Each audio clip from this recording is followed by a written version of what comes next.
Hi అండి, అందరికీ నమస్కారం. Welcome to our channel. ఈరోజు నేను ఎప్పటి నుంచో షార్ట్స్లో పోస్ట్ చేస్తున్న 7 శనివారాల వ్రతం గురించి చెప్దాం అనుకుంటున్నాను. చాలామంది అక్క వీడియో అయితే పెడుతున్నారు కానీ ఫుల్గా ఎలా చేయాలో ఒకసారి వివరించండి అని చాలామంది కామెంట్ చేశారు. సో అందుకనే ఈరోజు అసలు 7 శనివారాల వ్రతం చేయడం వల్ల ఎలాంటి లాభాలు ఉంటాయి, అసలు ఈ వ్రతాన్ని ఎలా చేసుకోవాలి అనే విషయం నాకు తెలిసింది, నేను ఎలా వ్రతాన్ని చేసుకుంటున్నానో అలా చెప్దాం అనుకుంటున్నాను. అయితే ఈ వ్రతాన్ని ఎలాంటి పరిస్థితుల్లో చేస్తాము, అసలు ఈ వ్రతం వల్ల ఎటువంటి లాభాలు ఉంటాయి అనేది ఇప్పుడు ముందుగా చెప్పుకుందాం. మామూలుగా అయితే చాలామంది అప్పుల వల్ల బాధపడుతున్న వారు కానీ, లేదంటే సొంతింటి కల చాలా రోజుల నుంచి నెరవేరిన వాళ్ళు కానీ, ఇలాంటి వాళ్ళు ఎవరైనా సరే లక్ష్మీ కటాక్షం కోసం కానీ, అలాగే నార్మల్గా కూడా ఇంట్లో ఈ వ్రతాన్ని ప్రతి సంవత్సరం చేసుకునే వాళ్ళు ఉంటారు. సో అయితే నేనైతే గత 3 సంవత్సరాలుగా ప్రతి సంవత్సరం కూడా ఈ వ్రతాన్ని చేసుకుంటున్నాను. ఈ సంవత్సరం మన యూట్యూబ్ ఫ్యామిలీకి కూడా తెలియజేద్దాం అనే ఉద్దేశంతో వీడియోని అయితే పోస్ట్ చేయడం జరిగింది. అయితే ఈ వ్రతం చేసుకోవడానికి అసలు ఏమేమి వస్తువులు ఉండాలక్క అని అడుగుతున్నారు కదా.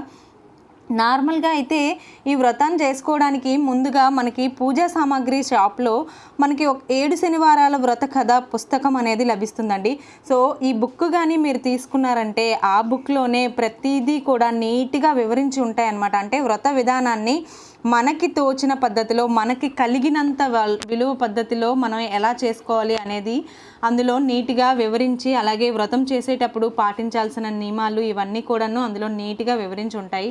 సో మనం వ్రతం చెయ్యాలి అనుకునేటప్పుడు అన్ని వస్తువుల కంటే ముందుగా ఆ బుక్ ఏదైతే ఉందో ఆ బుక్ని కానీ మనం కొనుక్కొని నీట్గా చదివినట్లయితే, ఓహో ఇలా ఉంటుందా వ్రతం, సో ఇలా చెయ్యాలా అనేది మనకి నీట్గా వివరణగా ఉంటుంది అందులో.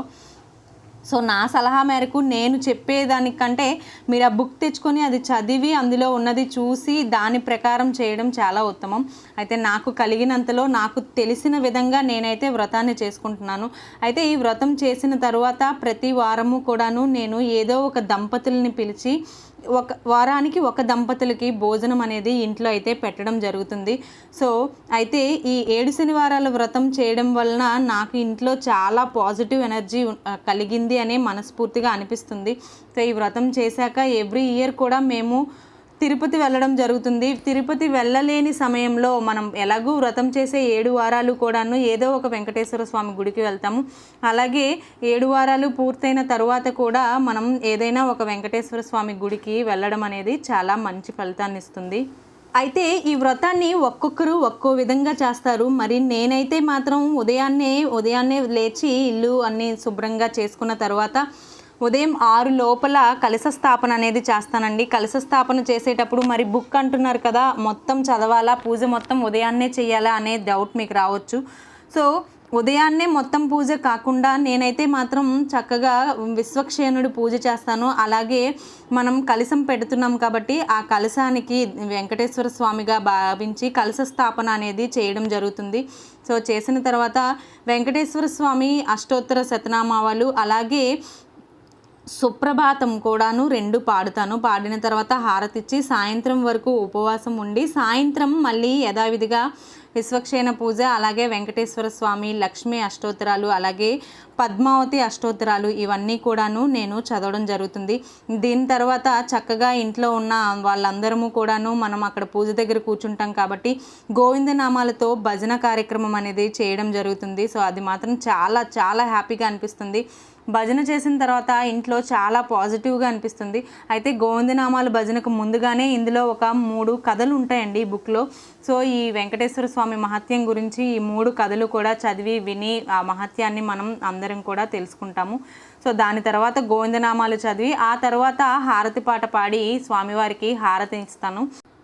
హారతి ఇచ్చిన తరువాత ఎవరైతే నారాయణుల స్వరూపులుగా భావించి ఏ దంపతులనైతే మనం ఇంటికి వారానికి పిలుచుకుంటామో ఆ దంపతులకి భోజనాన్ని పెట్టి వాళ్ళు సంతృప్తిగా భోంచేసిన తర్వాత ఆ ప్రసాదాన్ని మనం ఉపవాసం ఉన్నవాళ్ళు ఎవరైతే ఉన్నారో పూజ చేసుకున్న దంపతులు ప్రసాదాన్ని స్వీకరించి పూజని ముగించుకుంటాము. సో తాంబూలం అవన్నీ ఇచ్చి ఆ దంపతుల్ని సాగనంపుతాము.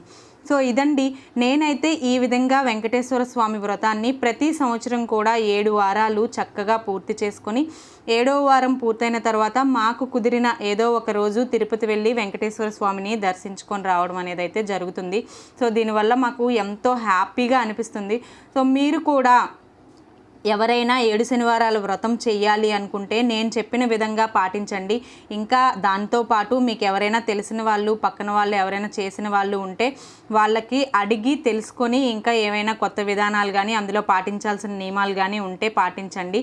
అలాగే నేను కూడా ఇందులో ఏమన్నా మిస్టేక్స్ చేసినా ఇంకా చేయాల్సినవి ఏమైనా ఉన్నా సరే తప్పకుండా నాకు తెలియజేస్తారని కామెంట్ సెక్షన్లో కోరుకుంటున్నాను. ఓం నమో వెంకటేశాయ. ఈ వీడియో మీకు నచ్చిందని అనుకుంటున్నాను. నచ్చితే ఒక లైక్ చేయండి. అలాగే మీ ఫ్రెండ్స్ అండ్ ఫ్యామిలీ మెంబర్స్కి తప్పకుండా షేర్ చేయాల్సిన వీడియో కాబట్టి తప్పకుండా షేర్ చేస్తారని అనుకుంటున్నాను. థ్యాంక్స్ ఫర్ వాచింగ్ అండి. మరో మంచి వీడియోతో మీ ముందు ఉంటాను.